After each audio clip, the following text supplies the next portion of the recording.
Bab ke-7. Setibanya di rumah sakit Mainbury, Aryan merasa terkejut dengan banyaknya karangan bunga yang terhampar di halaman rumah sakit. Karangan bunga tersebut ternyata ucapan duka cita dan belasungkawa. Turut berduka cita atas kepergian Dr. Frank Liable, Dr. Rebecca Liable, Dr. Irawan Hardy, dan Ian Budiana. Setelah melihat nama-nama tersebut, tentu saja Aryan terkejut. Terutama dua nama, Dr. Rebecca dan Ian Budiana. Kedua orang itu adalah yang kemarin memberikan perawatan khusus kepada ayahnya. Aryan segera masuk ke dalam rumah sakit Mainbury. Terlihat beberapa perawat wanita dengan raut wajah sendu yang diselimuti dengan kesedihan. Wajah muram terlihat dari seluruh petugas medis di rumah sakit Mainbury. Aryan bertanya kepada seorang perawat wanita yang ada di lobi. Nona, apa yang menyebabkan mereka meninggal? Perawat wanita itu menatap Aryan.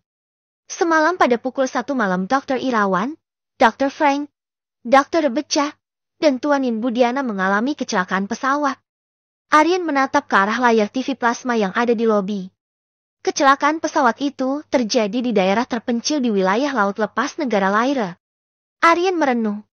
Walau ia baru mengenal sosok Ian Budiana, akan tetapi Aryan yakin Ian adalah orang yang baik. Ian telah membantu banyak orang, terutama penduduk wilayah Cendana. Aryan tidak percaya bahwa sesuatu yang begitu tragis telah terjadi kepada Ian. Aryan dipenuhi dengan kesedihan dan ketidakpercayaan. Entah apa yang akan terjadi dari dampak kecelakaan itu terhadap keluarga, teman, dan nasib rumah sakit Mainbury nantinya. Aryan sangat sedih mengetahui bahwa Ian dan Dr. Rebecca telah tewas dalam kecelakaan itu. Dia belum sempat bertatap muka dengan keduanya untuk mengucapkan terima kasih. Karena mereka berdua telah melakukan perawatan kepada ayahnya. Komunitas rumah sakit Mainbury berduka atas kehilangan tragis 3 dokter dan 1 tabib yang paling mereka cintai. Dr. Frank Liable, Dr. Rebecca Liable, Dr. Irawan Hardy, dan Ian Budiana yang meninggal dalam kecelakaan pesawat, meninggalkan kehampaan besar di rumah sakit Mainbury. Dr. Frank Liable, Dr. Irawan Hardy, dan Ian Budiana adalah sosok 3 serangkai yang menjadi pendiri rumah sakit Mainbury. Mereka bertiga telah bekerja keras bahu-membahu demi banyak orang. Dr. Rebecca Liable, putri Dr. Frank. Dia baru 2 tahun bergabung. Tapi banyak pasien yang menyukai kinerjanya karena ia sangat ramah dan juga efisien dalam bekerja. Bersama-sama, mereka berempat telah membantu banyak pasien, memberikan perawatan medis, dan member dukungan emosional.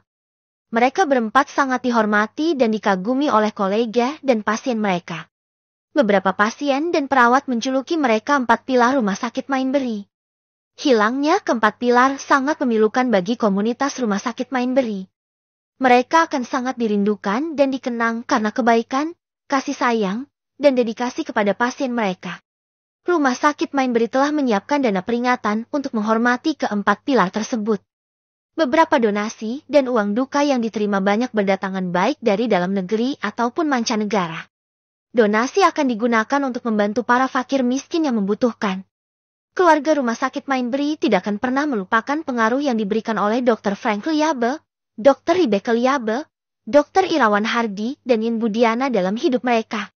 Di kediaman keluarga Liable, sedang terjadi pergolakan internal keluarga. Kematian Frank Liable yang merupakan pemimpin keluarga Liable, menimbulkan kehebohan di keluarga Liable. Frank telah menjadi kepala keluarga selama bertahun-tahun. Ia telah dapat membuat keluarga Liable mencapai kejayaan dengan bisnis farmasi yang cukup besar dan dimiliki sepenuhnya oleh keluarga Liable.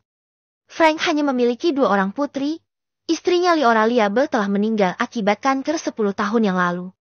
2 orang putrinya mengikuti jejaknya sebagai dokter. Mereka adalah Rebecca Liable dan Elena Liable. Rebecca sudah menjadi seorang dokter di rumah sakit Mainbury sementara Elena masih menjadi mahasiswi kedokteran di sebuah universitas di kota Riversun di wilayah Riversun. Kematian ayah dan saudarinya membuat Elena Liable otomatis menjadi pewaris kekayaan keluarga Liable. Namun, sepupu Frank, Not Liable yang merupakan saudara sepupu Frank menolak untuk mengakui klaim Elena atas warisan tersebut. Sehingga menimbulkan perselisihan hukum antara kedua belah pihak. Orang-orang kepercayaan Frank Liable dan kuasa hukum Elena telah memperjuangkan haknya atas warisan sejak kematian ayahnya. Mereka berpendapat bahwa Elena harus menjadi pewaris kekayaan keluarga Liable, karena Frank tidak memiliki anak lain. Natalia bagaimanapun mengklaim bahwa dia harus menjadi orang yang mewarisi kekayaan, karena dia adalah kerabat terdekat Frank yang selama ini telah membantu mengelola bisnis farmasi keluarga Liable. Sengketa tersebut berlangsung beberapa waktu, dan tidak jelas kapan akan diselesaikan. Kematian Frank Liable telah meninggalkan kekosongan dalam keluarga Liable. Perselisihan hukum antara Nat dan Elena hanya menambah kebingungan keluarga Liable.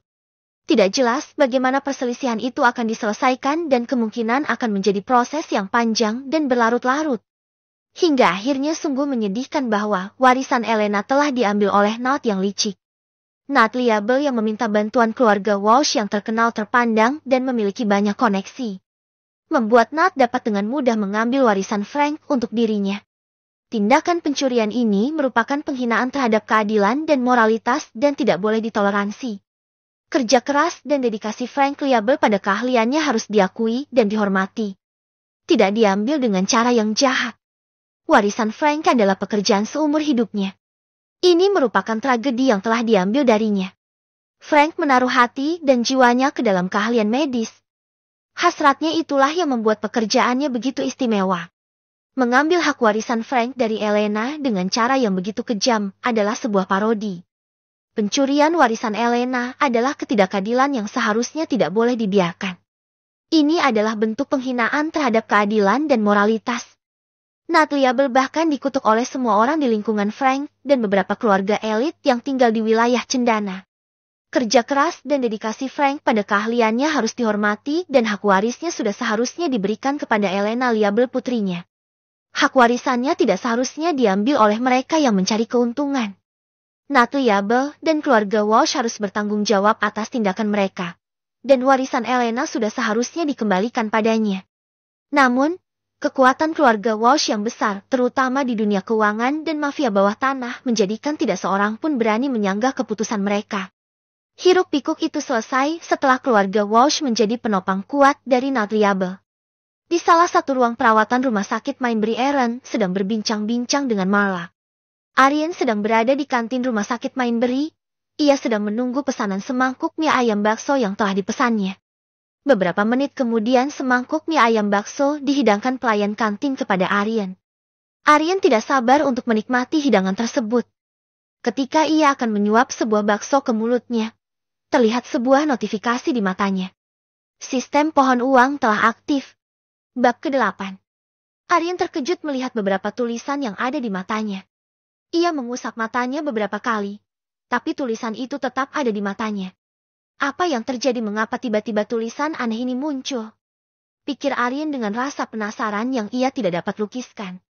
Aryan bingung. Sistem apa maksudnya ini? Tidak lama kemudian, sistem kembali mengeluarkan notifikasi baru. Ting! Integrasi dimulai.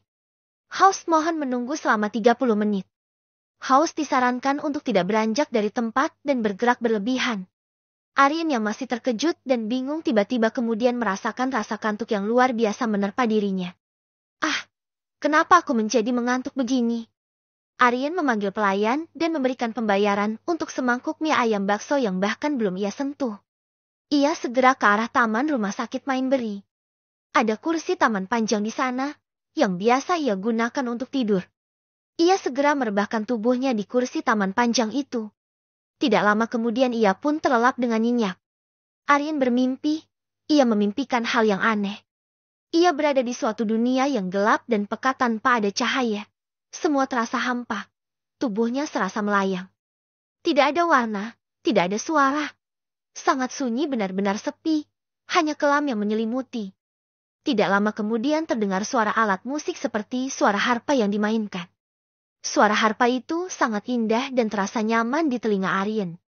Suaranya bagaikan harmoni yang tersusun rapi saling berkaitan membentuk simfoni yang terasa sangat menenangkan. Setelah suara tersebut, Aryan melihat sebuah titik sinar biru yang berkilauan semakin lama semakin besar.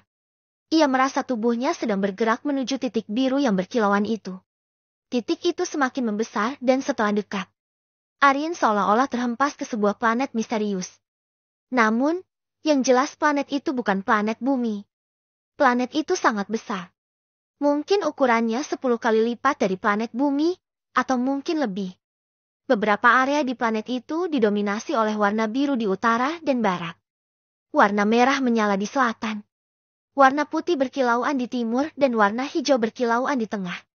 Planet itu terlihat sangat indah. Aryan melihat sungai-sungai yang berkilauan di bawah sinar putih kebiruan.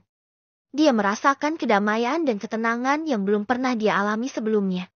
Dia ingin menjelajahi planet ini dan mengalami keindahan dunia dengan cara yang belum pernah dia lakukan sebelumnya.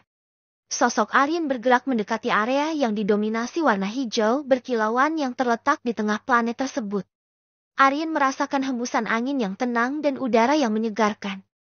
Dia bisa merasakan hangatnya sinar kehijauan itu di kulitnya, dan suara kicauan burung di pepohonan.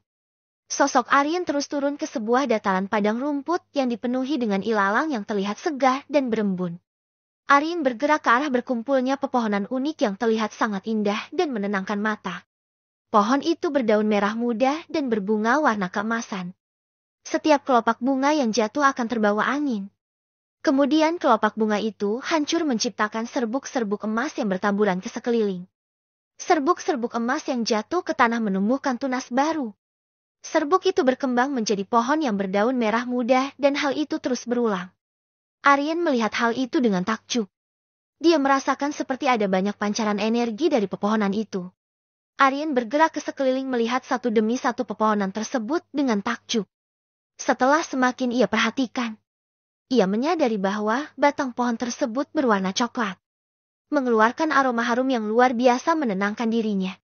Getah yang menetes keluar dari sela-sela batang yang terbuka, seperti coklat cair yang menetes di atas kue. Getahnya pun beraroma harum. Aryan kembali berkeliling. Dia melihat satu demi satu pepohonan. Tidak lama kemudian sebuah cahaya hijau bersinar terang nampak dari salah satu pohon yang paling besar. Pohon itu terletak cukup jauh dari posisi Aryan berada saat ini. Perlahan sosok Aryan pun mendekat ke arah pohon besar yang bercahaya kehijauan itu. Ia melihat rerumputan kecil di sekitarnya terasa nyaman untuk diinjak. Sosok Aryan terhenti sejenak ketika ia melihat gundukan tanah yang saling bertumpuk membuat sebuah menara kecil. Aryan mengetahui bahwa itu adalah sarang semut. Ia memperhatikan dengan sesama. Ternyata yang ia perkirakan benar bahwa itu adalah sarang semut. Semut-semutnya pun unik. Mereka berwarna biru muda. Semut-semut itu berbaris rapi menuju ke sarangnya. Terlihat beberapa di antaranya membawa serbuk keemasan dari kelopak bunga yang telah hancur oleh angin. Tubuh Aryan kembali bergerak menuju ke pohon besar. Tidak lama kemudian, ia pun melihat beberapa kupu-kupu berwarna biru yang terbang. Mereka membentuk formasi seperti lingkaran, kotak, segitiga, dan bentuk pentagram. Mereka pun membentuk formasi yang cukup rumit seperti bentuk bunga teratai yang berlapis, bentuk bintang yang saling bertaut, dan bentuk sebuah pohon yang melingkar. Aryan merasa takjub dengan hal itu. Aryan kembali bergerak mendekat ke arah pohon yang paling besar. Cahaya kehijauan dari pohon tersebut semakin terlihat terang. Namun, anehnya mata Aryan tidak merasakan silau ketika melihat cahaya yang dipancarkan dari pohon tersebut. Ia melihat di sekeliling pohon tersebut ada 3 rumput yang berwarna berbeda yang melingkari pohon. Lingkaran luar berwarna merah muda. Lingkaran dalam rumput berwarna hijau, dan yang terletak paling dekat dengan pohon besar adalah lingkaran rumput berwarna biru. Ketiganya terlihat berkilauan. Aryan mendekat ke arah rumput berwarna merah muda. Terasa lembut dan saat diinjak mengeluarkan semburat serbuk berwarna merah muda yang bertebaran. Serbuk itu lalu didekati oleh para kupu-kupu. Aryan mendekat ke arah rumput berwarna hijau. Terasa sama seperti rumput merah muda. Lembut dan saat diinjak terasa ada air kehijauan yang membasahi kakinya. Beberapa semut terlihat mendekat ke arah air kehijauan tersebut. Lalu ia menuju ke rumput biru, terasa lebih lembut dari kedua rumput sebelumnya. Rumput ini saat diinjak kembali ke bentuk semula. Tidak mengeluarkan serbuk seperti rumput merah muda ataupun mengeluarkan air seperti rumput hijau. Kemudian Aryan kembali menuju ke arah pohon besar. Aryan berjalan mendekati pohon. Sesampainya ia di pohon, ia melihat ternyata ada perbedaan antara pohon yang paling besar dengan pohon lain. Pohon ini sama berdaun merah muda dan berbunga keemasan. Namun, di pohon ini terdapat buah seperti buah apel yang berwarna putih berkilauan. Melihat buah putih yang berkilauan, Timbul rasa keinginan dari Aryan untuk memetiknya dan mencoba rasanya. Pohon yang paling besar itu setinggi 3 meter. Aryan memanjat pohon tersebut. Aryan mengambil salah satu buah yang ada. Ia lalu memetiknya dan turun. Ia menggigit buahnya dan bab ke-9.